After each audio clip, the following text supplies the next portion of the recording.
Well, I think we'll go ahead and get started. Welcome, everybody. For those of you that don't know me, my name is Karin Hoskin. I'm the Executive Director of the Cohousing Association, and I'll be hosting tonight. So the plan for tonight is Ted's going to give a short presentation, and then we'll have time for questions and answers. And I wanted to go ahead and introduce Ted Rau. He is a resident of Pioneer Valley Cohousing, the co-founder and operational leader for Sociocracy for All. That sounds very impressive, by the way, Ted. He works by teaching and coaching around sociocracy. And tonight's talk is good agendas and meeting minutes. The little Zoom hacks, yes. So as was just said, I'm here. I brought a picture of my community. The community is, let's see, more than 20 years old. I've lived there since 2012. I have 5 kids that live here as well. You know, they scooter down that path, which they're not supposed to do because it's steep over there. Very pretty place in New England. I'm also, yes, operational leader and co-founder of Sociocracy for All. So many things I say sort of have a little bit of an angle of sociocracy. My community uses sociocracy, which is the same thing as dynamic governance. But I try, I always try to detach it because people need choice. So it's hard for me to separate those things because for me, my co-housing persona, my sociocracy persona are almost entangled so much that I have to remind myself that not everybody runs that way, but I kept it in mind for this so that it's universal for people. So the first thing is always, why did I even pick this? What's so important about good agendas and good meeting minutes? And for me, this is about transparency and accountability. If we have our stuff together all in one place and all well organized, then we can be more accountable to people. We don't drop the ball on requests that have been made of us, and people can hear what's happening. Ultimately, to me, this is about being effective and efficient, and that is before and during and after the meetings, and inclusive in the same way. Because I'm sure most of you have experienced that. I know in my community that sometimes happens. Somebody didn't realize a decision was made, or somebody didn't know that, the basement would now be painted, or that the bike storage room is now going to be remodeled, and they get upset. Or somebody says, oh, had you told me, I could have helped you. Or, like there's just more information, more transparency, more just helps everybody. And agendas and meeting minutes fall into that for me. There are 3 things that I want to focus on here that belong together for me. It's the backlog. I'll explain what that is. It's basically the to-do list of every committee. It's the agenda, so the agenda that you go through during a meeting, and the minutes after the meeting. All 3 fit together in a way that you can set up for yourself. I'll show a bunch of examples, like little screenshots that I brought of how we do things in different groups that I'm part of. Oops, sorry. So first, the backlog, and not many groups use that. So it's actually, the other ones are sort of obvious. This one is not obvious to some groups. And to me, it's simply having one list in one place of all the things you should be talking about in a committee.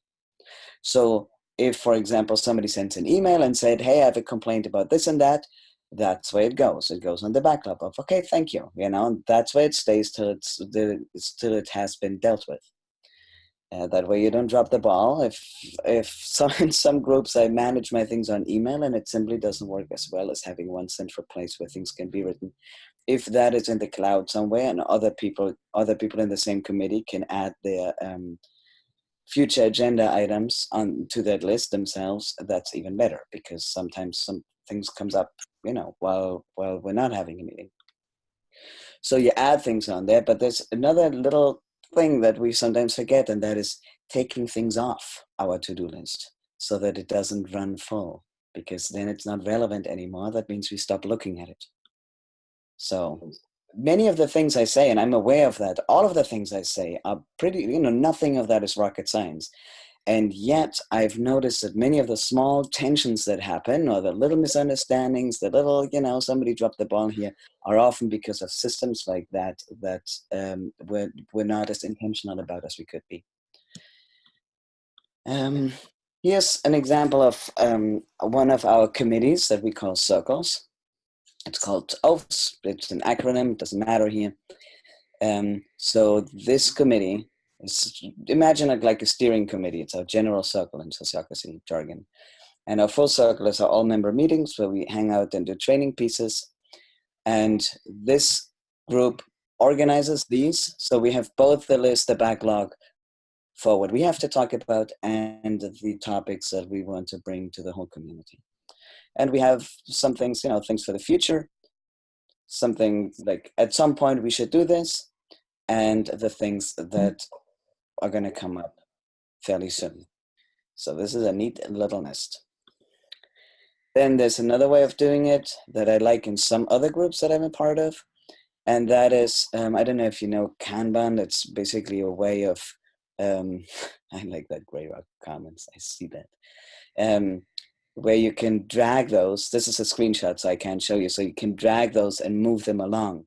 And that way you can just throw them on this list, say, hey, this is what we're going to do next meeting or sometime in the future. And then you can also just put this card, they call it, this card somewhere else. So that's a neat feature to use for agenda or for backlogs. Here's another example where I organized for a different group again, where I organized things over time of like, okay, a budget meeting is always in February. And we sort of spread it out over time, and that's how I kept the records there.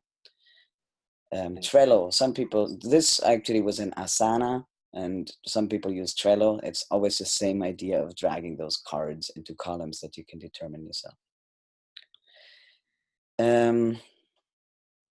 This is from my other organization, Sociocracy for All.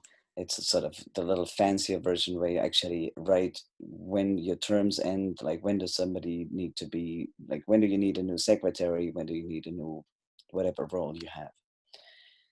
And these are the topics here. This is actually copied out of a real document today. Okay, so that was the to-do list. And the way I plan things, I always have a backlog for every group that I'm a part of. And then when it's time to plan a meeting, I look at the backlog and I see, okay, what needs doing? What of those things need to happen or be talked about next time? And then I just sort them into the available slots. And if you're familiar with the work that we do, you know that we have a meeting format that we follow. It always starts the same way. We always do the same things. And then just the agenda items in the middle change. And in order to have a good agenda, I really like when people write down the time information. I really like if I know what the topic really is. And I typically ask that no agenda item be put on the agenda without being clear what the desired outcome is. So either, these are just 3 examples, either this is just a report where we just want to convey some information, or it's exploration, so where we are gathering feedback, or we actually heading towards a decision. That's a little bit, it's sort of on topic here. I'm not going to go deeply into that because I actually did it during my last web chat here. One little thing that you might have missed is that one thing we do in Sociocracy, but that is completely compatible with any other committee work that doesn't use Sociocracy, is consenting to the agenda.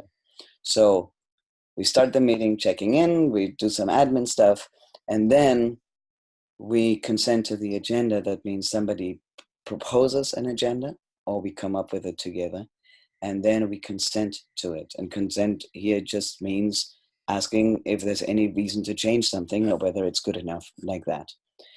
And the reason that is important for me is different reasons. One is sometimes we just stumble into a meeting and we start talking about the first agenda item and we never make it to agenda item 3. And then the people who wanted to talk about agenda item 3 somehow just fall through the cracks.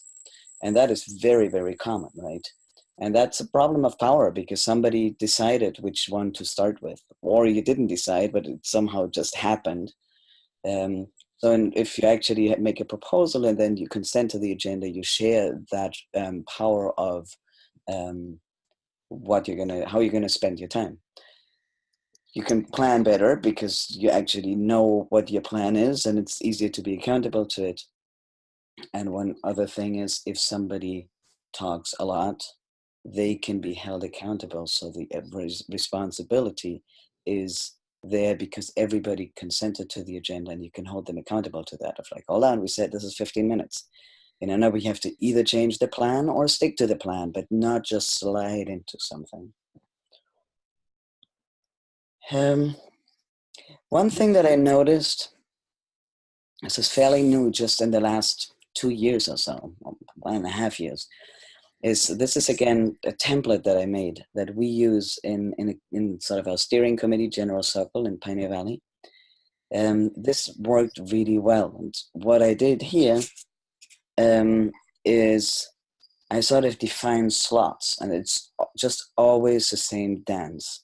So this is our typical starting point. We check in, we make sure everything is ready, we consent to the agenda. And then we always hear circle reports. These are the committees under the steering committee. So we need to hear from everybody whether they need anything. And then we always have to plan the all member meetings.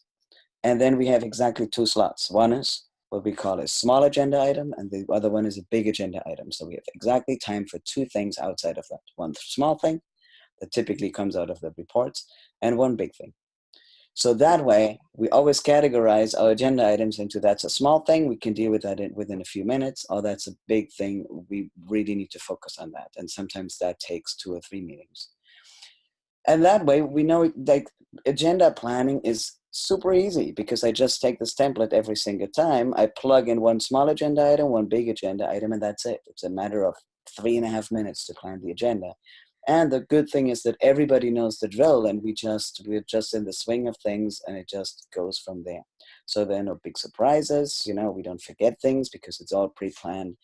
If you want to go for ease and sort of a more rhythmic, practice-based meeting style, that is super helpful. It's just easy to be accountable. Why make it hard? I'm a big fan of just sort of settling a few things so we don't have to reinvent the wheel all the time. And this was a proposal that I made to the group. Hey, let's do it like this. And they love it. They completely love it. They love the color coding too. That way everybody knows what's happening. It's just, as I said, why not just make it easy? Okay. Shifting focus to the third thing, minutes. My experience is that the minutes taken are typically too much. And if they're too long, nobody reads them, which undermines the purpose of being transparent. If in order to understand what Buildings and Grounds Committee Circle is doing, if I have to read through 4 or 5 pages of minutes, I'm not going to do it. If it's too short, obviously, then I'm underinformed. So we have to find the just right. And we actually have a lot of conversations about the just right and how that works for us. I'm going to have at least one other example on that. And that's this. As you can see, this I just fished out of my email inbox. So this is standard practice, but this is a good one. Like this is a well done example. So this is an email on a listserv. Connect, it's called. And somebody sent out an email. You can see that I blurred out a few things here. Saying, okay, these are the meeting minutes. And then the link to Google Drive where we keep all our minutes. 1 paragraph of summary. This is what we talked about.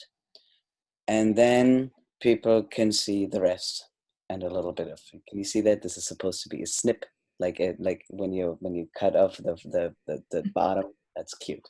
Anyway, this is not standard. This is just the person that did this. Sort of cute. Anyway, so the point here is everybody is well informed because you can skim 1 paragraph. Everybody can do that, right? So everybody's informed. If you want to hear more, you have it right here, and then even more information right there. So that way you can choose what your just right is, right, in the Goldilocks principle. The reason, as I said, this might sound like it's just nitty gritty, but I hope you agree that that's where our systems sometimes break down, because people stop reading, then they're underinformed, then they get upset. That's just how things happen. We've seen it over and over again. One thing, especially for committees, for those of you who do all member meetings and typically are always present, like everybody is always present, you might not need that. We have an approval process. Don't know if you're aware, in sociocracy, people meet, don't typically make decisions in the large group. We make decisions in small groups. So the small groups have to be very transparent in how they put out information. So we have a good process for that I really like, because it's easy and doable. So the person who wrote the minutes sends it out to the committee or circle, whatever you call it, and then people have 48 hours, and everybody knows that within 48 hours you have to read it. If everything looks fine, you just don't do anything. If you do have an issue with something that was written down, how it was written down, you tell the person. Then that person, the secretary, note taker, makes adjustments, and then it gets sent out to the whole community and stored. And it gets sent out in the way that I showed you with the little example. Well, I'm not going to go back. Where there was one summary and then the link to the Google Drive. That we've done this for a few years, and it really served us. I would just want to show a little example of how we still tweak our system here, and that is a brand new thing that we have. And that is that somebody started getting upset because sometimes the minutes say, so-and-so contact Amy about this and that, right? And then Amy reads it, learns it from reading the minutes instead of having been contacted directly. And that always, like, sometimes created a little bit of tension. So we just made a new policy of, okay, this can only be sent out when all the to-dos that I mentioned in the minutes have been completed. So that's an extra step that we built in just recently.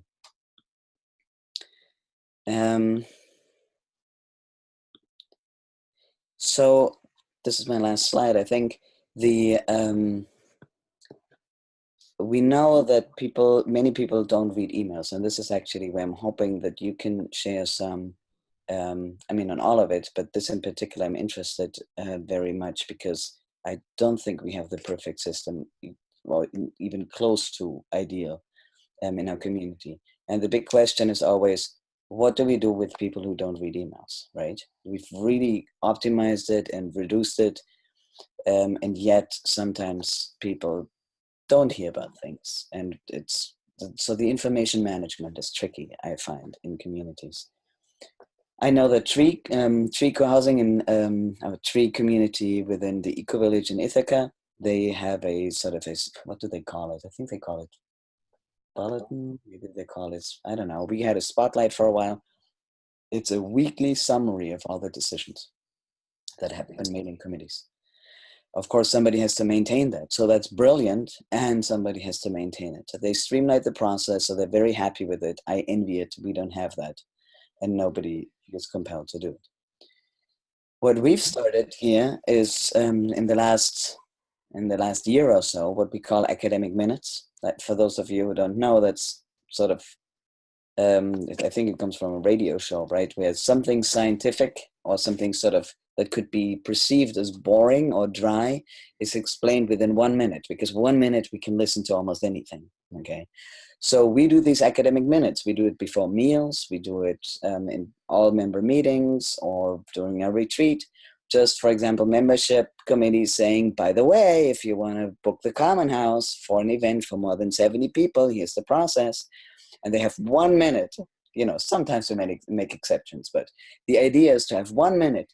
Tell us, like, everybody just listen, but make it super short, and that way we get people's attention. The one thing that you notice people don't know enough, the one piece of policy that you realize doesn't seem to be known. So the academic minutes, we are really liking right now. Sometimes people do skits, that's fun too, you know, but the basic idea is all the information crammed into 1 minute and delivered so people can take it in bite-sized pieces. And anything other that you might have come up with that I'd be excited to hear, because as I said, it doesn't quite convince me, because too many times people missed something. And I think that's it. That's the typical thing of can you learn more? This is geared towards sociocracy, if that's what you're interested in. There's all kinds of stuff, resources that there are. And that's it. Look at that, 20 minutes. All right. Or this and this and this and this. It's something that other groups, other consensus-based groups do, but they make the structure more definite. When I was teaching this stuff, it was always called meeting. Who is speaking? Oh, Question? Yeah. And that says what it is. Yeah, sociography. It's like, what the hell is that? Okay, so- Exactly. Okay, so we're going back to mute, and you can unmute yourself if you have a question. Ted, you unmuted. Okay, good. Does anybody have a question? Judy, do you want to unmute yourself? We're just starting out, so we're making a lot of decisions for our whole group. We do have committees, and we've given committees certain parameters where they can make decisions. But it seems like we're making a lot of, how do we streamline decisions for all? We're using a lot of Zoom calls, and then it just seems like it gets to be too much. So I may not be very clear, but I think you're nodding, so I think you get what I'm saying. Yeah, and it's hard for me not to give my standard response. That's why we put more power into small committees, right? Because it's just hard. It's just hard to decide. Everybody decides everything together is just hard to do, and often group wear out over it. Yeah, that's why we don't do it. Okay. What you can do is, there is no black and white there. It sounds like you're already putting some authority into committees. You can just sort of, over time, migrate more authority there. Like, it doesn't, as I said, it's not black and white. Just like, look at what are they good at, what do we trust them to do? How can we get more of that? So, yeah. I liked your idea of the big picture items, because that may help with some of those things that take several times to decide. How is that at the end of your hour? Sorry, that wasn't clear to me. Say it again. Okay. I noticed on your agenda that you have the big picture items, and that's at the end of your agenda. And so some of those things that we're deciding may, go over several times. Is the energy at the end of your meeting still there to deal with something like that? Or was that better placed somewhere else? Well, our meetings are typically 1.5 hours. So, this is not your 3-hour general meeting kind of thing. No, it's 1.5 hours. Sometimes, well, it depends. In that group, we actually don't go overtime. Of course, there are other groups that do go overtime. It depends on how busy they are. In this case, what I showed you was our steering committee, and they ironically don't have a lot to do because most decisions are made in small circles. So we actually just skipped a meeting because there was nothing to talk about. Everything was going well. But hold on, what were you saying? The reason I put, this is part of my proposal that I brought to the group.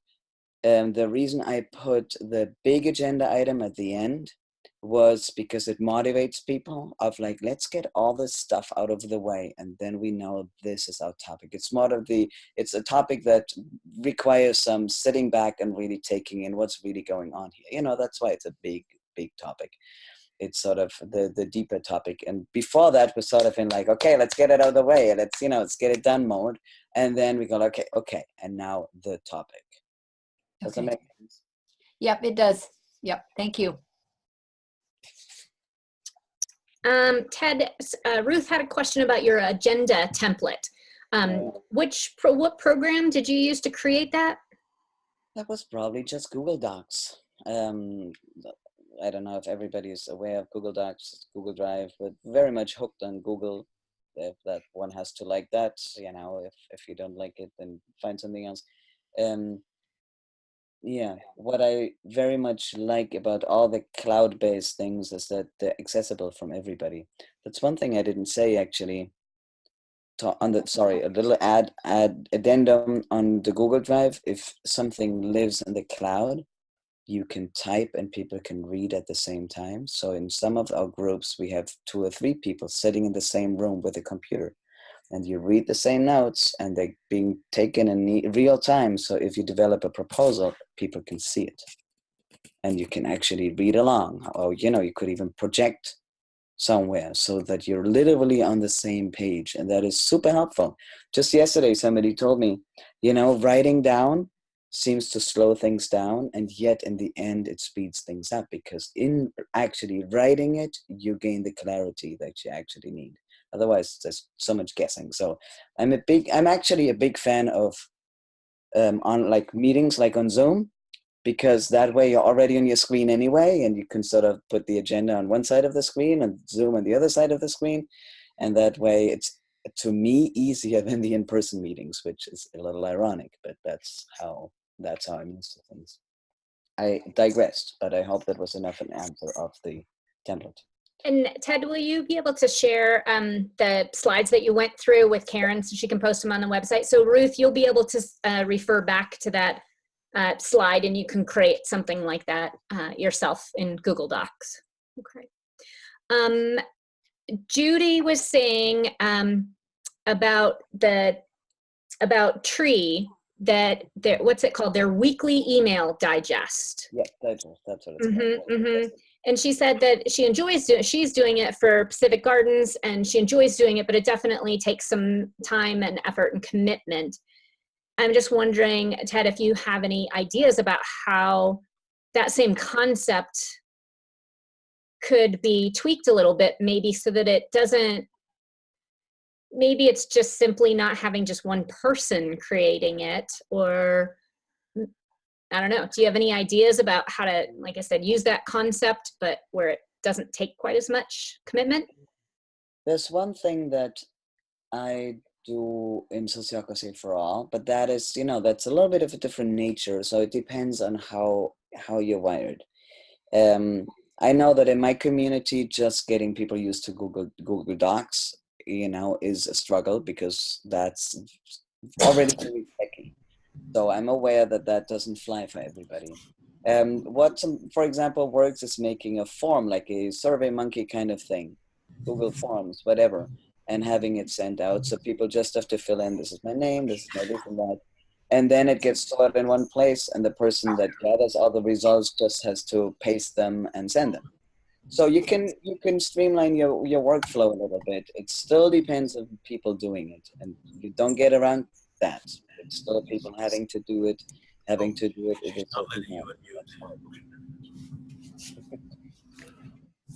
Henning, did you want to unmute yourself and ask your question? Yeah. Okay, can you hear me? Okay. One question I had about was, how many days in advance do you post the agenda for a meeting? Depends. For us, every committee decides that themselves. Some are anxious and want it 4 days in advance.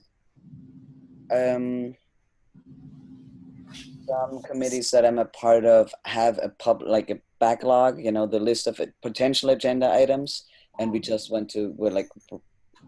people are more anxious that that agenda items are well kept there, and not so anxious about what the agenda is actually going to be. Sort of more like keeping all the plates, the spinning plates. Sorry, I'm not a native speaker. Sometimes I trip myself up. Okay. I hope you know what I mean. No, I don't. Okay. I don't know what you mean. Okay. Let me be a little clearer.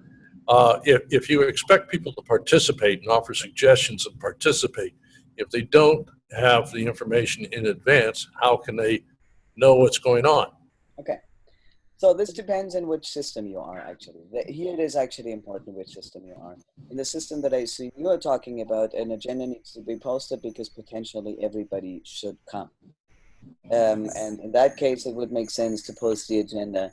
And for those meetings where everybody's expected to come, we typically post more or less, this is what's going to happen a week ahead, and a better agenda 2 days ahead. So sort of a save the date and then a better agenda 48 hours in advance.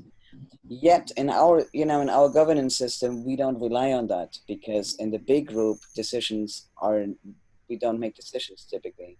And in small groups, everybody knows who the members is. So those 6 people show up no matter what the agenda is because that's the team. So that's a different system. But what the short answer for you is whatever works for you. So if you're not happy, then try to change it. That's the different styles of it. There's no right or wrong here. All right, thank you. Ted, I had a question. I notice that you have circle reports, and we find that our circle reports, well, they're not circle reports, they're committee reports, but they've kind of taken over our meeting. Do you have any tips on streamlining that process, keeping it under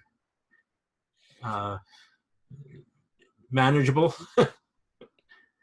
So if you have committees, and I assume they have some power, they know what they're doing, then it helps to shift the mindset to the following, and that is,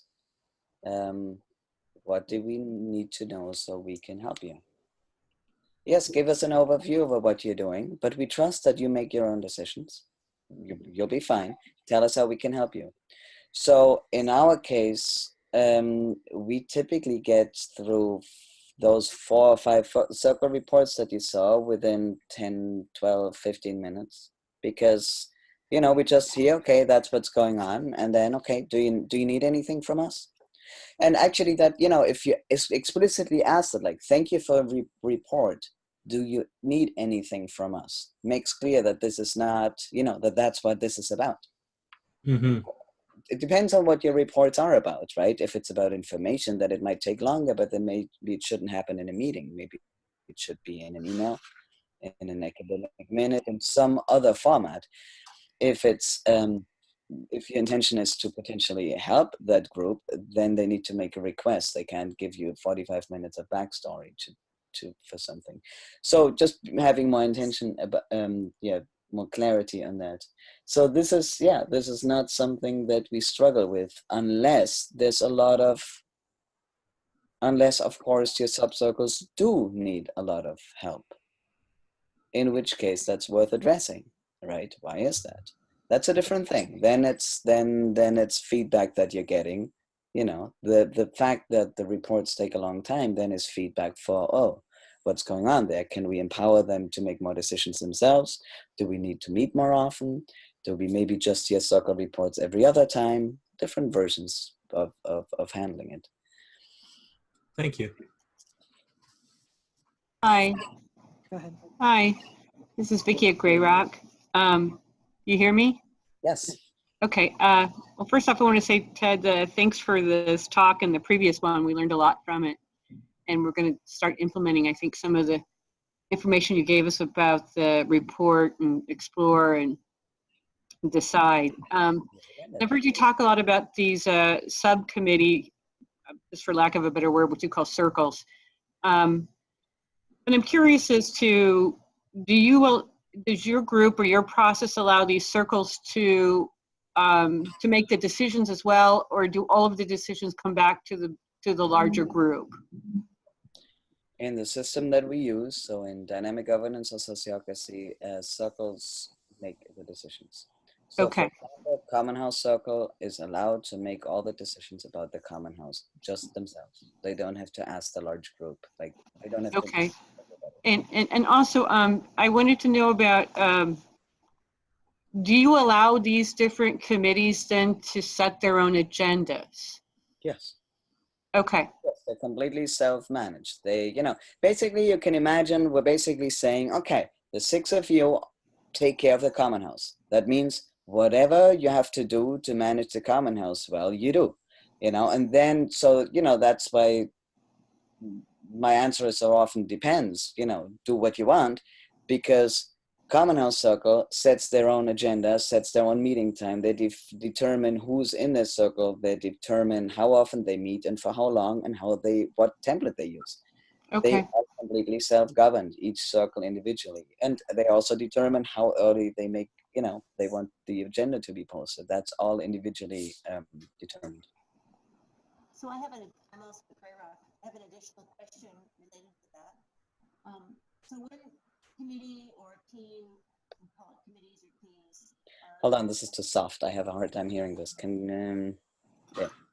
So I come closer? Is that better? Yes, please. Okay. So if a committee or a team, as we call them in our community, Gray Rock Commons, needs to make a fairly major decision. Say we're going to replace flooring, floor coverings, and the entire lower level of the common house. And the committee has had no input from the community who uses the space. What happens kind of at the community level in terms of parameters or criteria, and then what happens at the committee level to actually make the decision? So this is basically a follow-up question of what is it like to distribute power like that, right? If you put power into small circles, what's the relationship between the small groups and the large group? Do I get the question right? Yes, that's right. Yes. So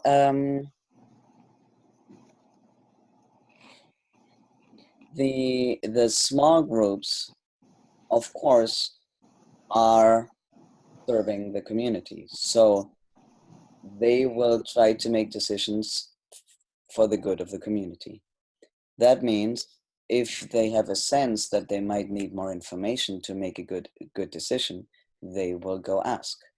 So, for example, during our all-member meetings, sometimes circles come and say, hey, this is what we're thinking about right now. For example, topic from us right now is our membership circle was thinking about a new policy because we struggle with the question of Airbnb, people renting out community space, like not community space, but their homes within the community for Airbnb when they're gone. Then you have people like living in houses that we don't know. So that's a big discussion. And membership circle did feel like, whoa, this is a big thing. We don't really know. So they hosted what they called a salon, and they got they heard opinions from people, and then they wrote a draft of a policy and they sent it out on the list. And then people were able to respond to that. And then the circle gets that feedback and makes a decision on it. So it's not that we have a lot of like circles that are complete, little dictators in their field, It's just that the power, like the decision-making power is moved there, but that doesn't mean that they can't go and ask. Okay. So, and of course, there's again the Goldilocks principle. Of course, we don't want Common House Circle to ask the community whether they should buy 20 new bowls for the kitchen. I don't want to be involved in that. Just go decide, Mm-hmm. Yes, do we need a new vacuum cleaner? I don't know. Somebody decide, I don't care. I'm not in Common House Circle. Go deal with it, Take care of the Common House. That's your job. While if it's about something big, like something where like, whoa, yes, I would have liked to know what you do about Airbnb or anything that rises to something to a bigger level, you want to get more information. And you know where to get it. For example, one other example, I know many communities struggle with pet policies. And when I was part of the circle that holds those issues, and we went back and forth between circle and input from the community quite a few times till we had something that worked.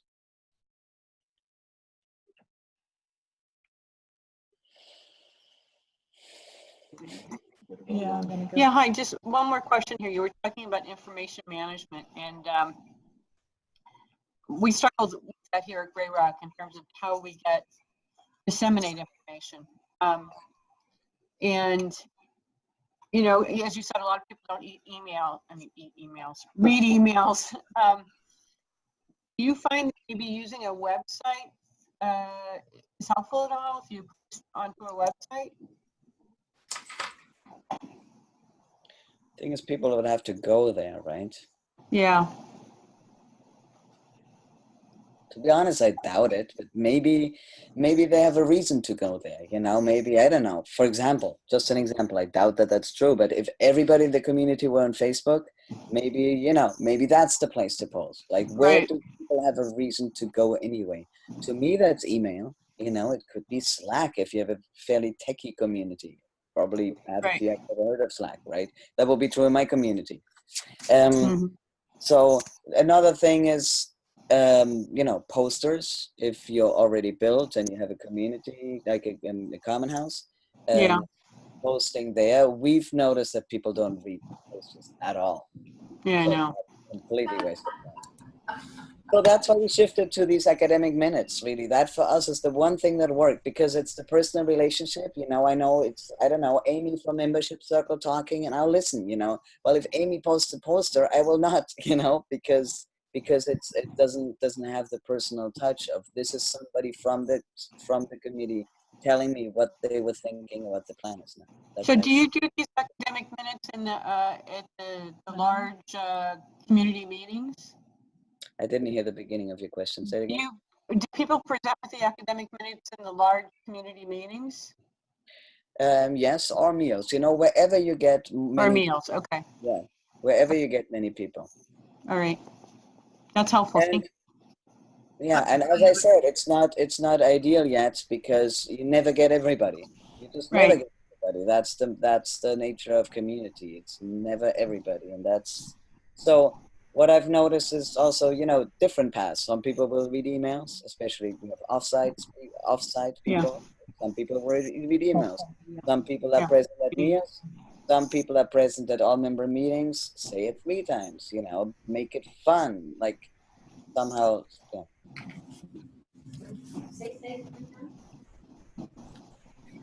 Yeah. I have a Okay. question. Thank you. Not sure how to do this. I have a question. Ted, I apologize because this is a little bit indirect regarding minutes and agendas, but do you have state laws in Massachusetts that require the board to keep minutes and to and that dictate, I should say, the state laws dictate rental policies that are appropriate and those that are not? I'm afraid I don't know. What I do know is that we have a few workarounds around state requirements. For Did you example, say you have workarounds, the state laws? no, we have workarounds. You know, we meet the requirements in our own creative way.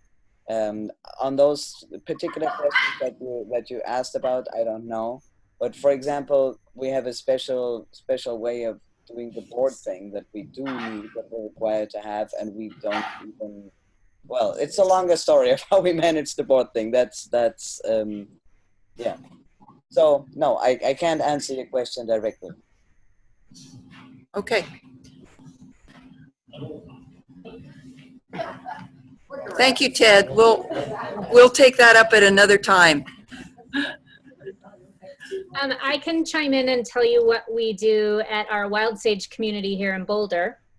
And that is that our steering team, which has representatives from all the other teams as well as a couple of at-large members, their meetings do record minutes, and they are in our documentation because we're classified as a condo HOA. And so our steering team is essentially our board of directors, and we are theoretically required to have that documentation. And I say theoretically because in 15 years, nobody's ever asked to see them. So we do it most of the time. Okay, thank you, Karen, Ted.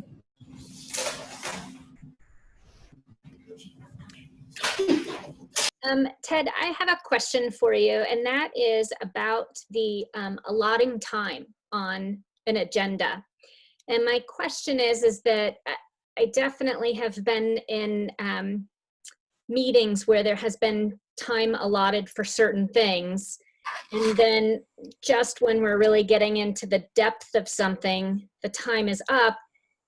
And then it seems that there's 5 minutes, I'm probably exaggerating, I realize that, but 5 minutes discussing whether or not we're going to extend the time or table the discussion. And I just wanted to know, do you have any advice around that?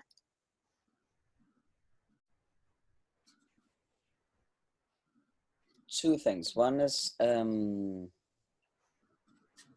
noticed that sometimes in some committees we do sort of agenda topic hopping, and I realized that it doesn't serve us. So, you know, better to just talk about a topic like for good, you know, and settle it instead of checking in on this, checking in on that, checking in, and that just doesn't go anywhere. That's one thing. So planning the agendas differently. The other thing is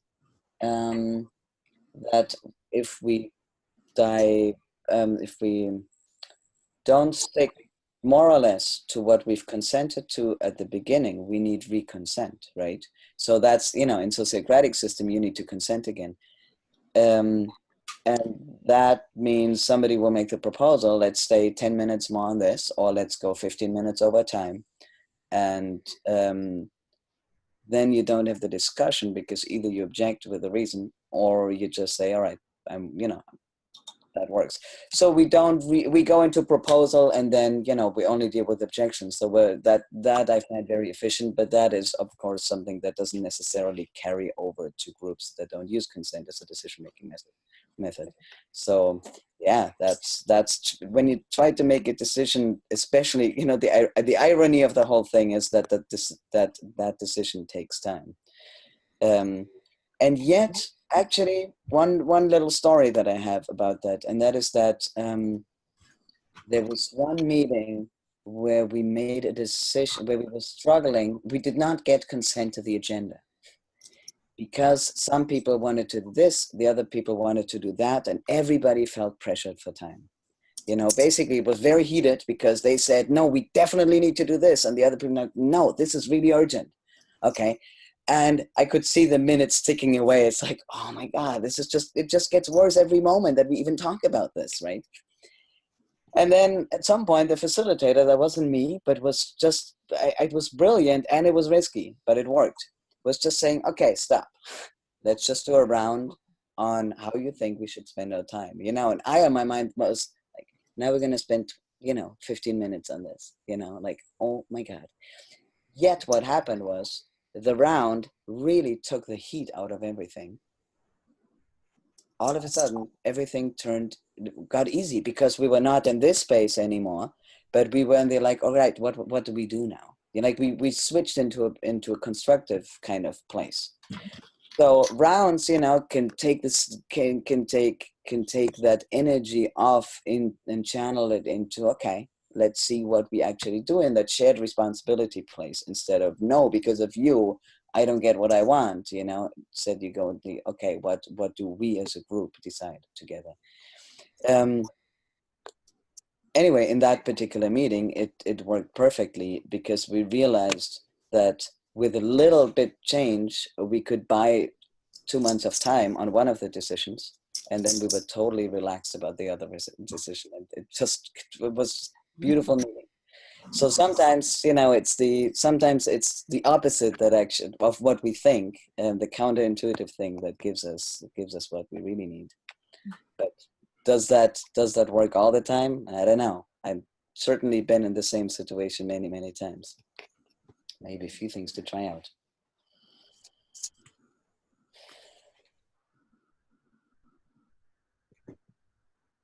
I'm curious about other people, how do you do your information management? I mean, I've already gave it my all here. If somebody's sitting on something brilliant and is not sharing it, I would love to hear it.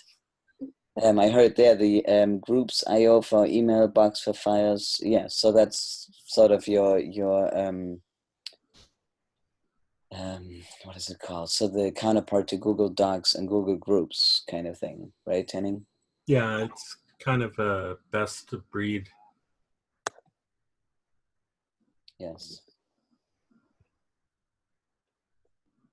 What do other people But it use? doesn't help when people don't read emails. Yes. Well, one thing that I guess one thing over, I mean, how can I say this?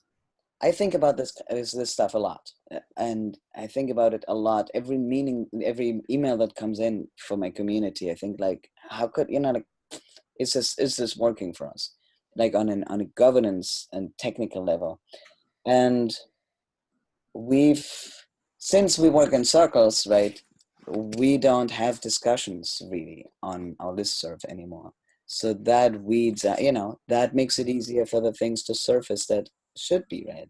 Still doesn't mean everybody reads everything, but it makes it a little bit more likely if you don't have the, reply all, sometimes not reply all, sometimes forget kind of 20 emails threads that can happen throughout the day. So we have reduced those significantly just because we're not convinced that they're productive. We're not convinced that they're inclusive because the people who are home during the day write them, and the people who work during the day come home to like, whoa, what happened on our listserv today?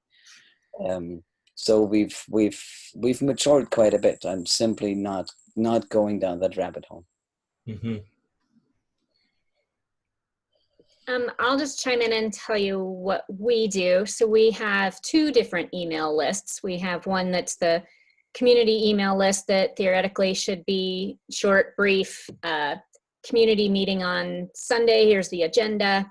And then we have a discussion list where discussions can happen. Hey, what do y'all think about doing something like this? And we have a couple of people in our community who are just kind of self-selected moderators and will chime in at some point on the email list and say, hey, I think this should move to the discussion list. And that seems to organically work well. And then we also have a few people from our process team, which are the ones that create our general meetings, and they might chime in and say, hey, this sounds like we should discuss this or put this on the community agenda. But the other thing that I was thinking about, Judy, is we definitely have, I think it was Judy that was talking about it, we definitely have a few community members that they don't do email. They wouldn't do a website. They don't do Facebook. They just don't do that. And we've been living with each other long enough that we know who those people are and also tend to know what would be important to them. And so it just so happens that if something's happening and we know that so-and-so never checks email but would need to know that, somebody will just tell that person. And I have to say that that's not, it does fail sometimes, but most of the time it works pretty well. I like that because it's the out of the box solution, right? Actually coming from connection and knowing each other. Yes, I like that.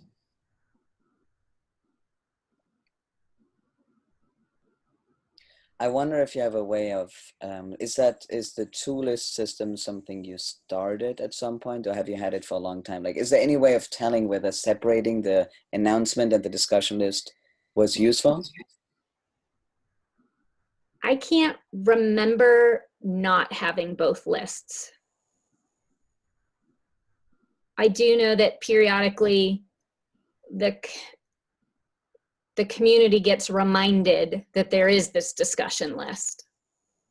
And actually there's a couple of people that need reminders about once a year or so. And it just happens gently online. Somebody will say, hey, don't forget, this kind of thing is for that. But honestly, I don't remember if we started from that or moved to it very quickly. It's been in existence for a while. I think I'm going to use that. I know we have a list for politics, for example. Politics and humor. They're separate lists and not everybody is on it, Like for example, I read politics, but I never respond. So that's sort of the, if I have time, I'll look at it, but not really. See, now I'm curious about, and going back, like looking at our community emails of the last 7 days and sort of, you know, what would categorize how. I'm curious to do that. For example, I wish we had something that is a separate list for announcements about events, like, you know, concert here or whatever they are, talk there. It's like, to be honest, I don't read them, you know, and that it feels to me like that's half of it. But I might be wrong. One would have to actually look at them. Events within the community or outside of the community? The one within I read, the one outside I typically don't read. So, but you know, maybe, I mean, sometimes, you know, one thing worth doing, for example, is looking at, can we change something about the subject line? You know, with that, could we make some, I don't know, could we agree on some sort of coding system that the subject line has to be telling, you know? For example, people who write subject lines, like, an idea I had today. It's like, okay, now I have to open the email to find out what the idea is. You know, like the subject line has to be a little more telling, so I know with, you know, if the subject line is Friday, like concert this Friday in East Hampton, and I know I'm going to be with my kids, I know I'm not opening that email. So that's really helpful. Just like, you know, for the people who, like me, receive like dozens of emails per day, I really appreciate when people take the time to think about the subject line and how much it makes sense. But this is just me speaking. This is not at all something we're enforcing, you know, but it would be sweet to have a conversation about, because that's time, you know, it adds up quite a bit.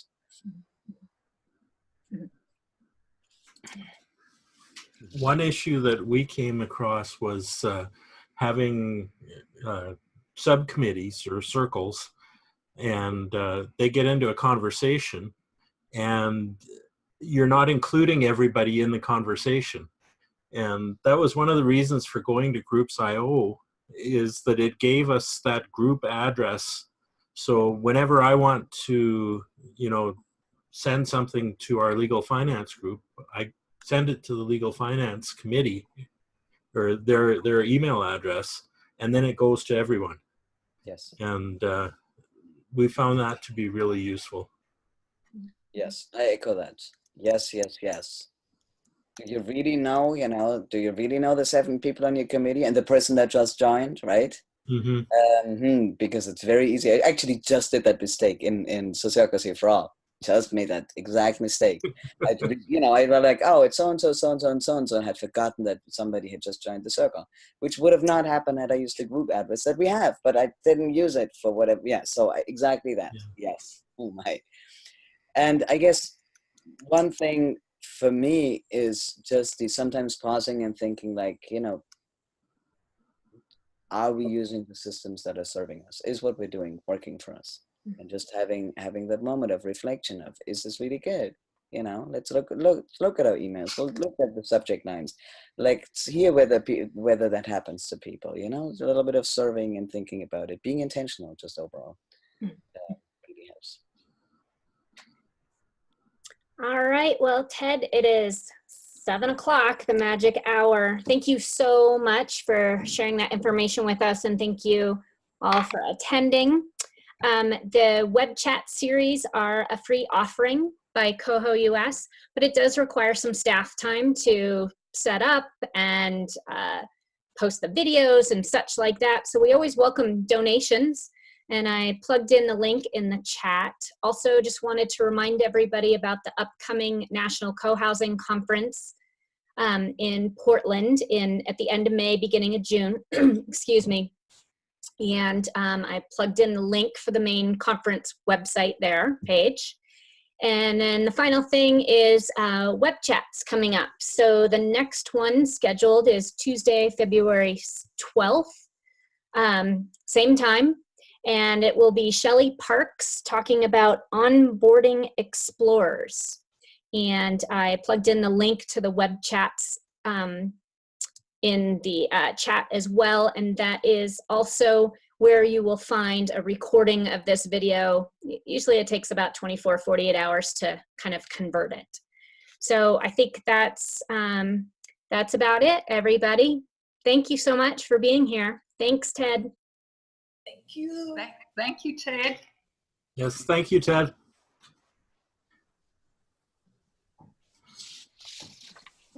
Thanks so much, everybody. Good night. Thank you, Karen.